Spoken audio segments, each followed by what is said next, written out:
After a key bilateral meeting in Seoul, the U.S. Secretary of State Antony Blinken and the Secretary of Defense Lloyd Austin held a joint news conference with their South Korean counterparts.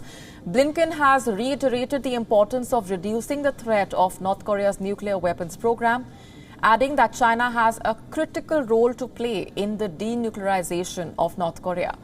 Blinken said that China has a real interest in helping to deal with this, and it also has an obligation under the UN Security Council resolutions to implement the sanctions agreed upon by the international community. The Biden administration would complete its review of North Korea policy in the next few weeks in close consultation with its allies. For that, Blinken said both pressure and diplomatic options are on the table for dealing with North Korea. He, however, declined to elaborate on the approach that America would take after the review.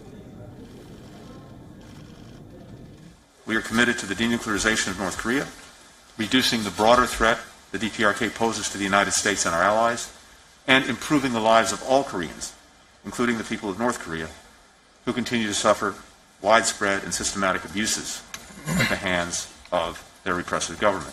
Beijing has an interest, a clear self-interest, in helping to pursue the denuclearization of the DPRK because it is a source of instability, it's a source of danger, and obviously a threat to us and our partners.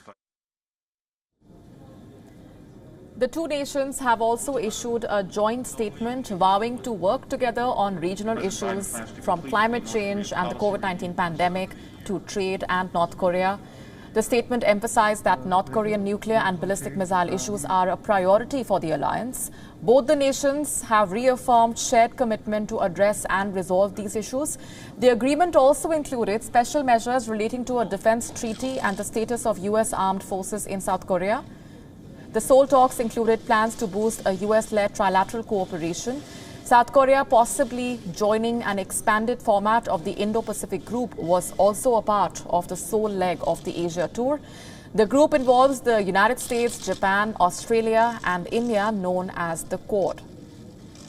U.S. Secretary of State and the Defense Secretary traveled to Tokyo and Seoul. This was their first overseas trip by cabinet-level officials since President Joe Biden took over. Blinken will now head to Alaska for talks with top Chinese officials, while Lloyd Austin will be heading to India for a visit that aims to deepen defense cooperation between the U.S. and India.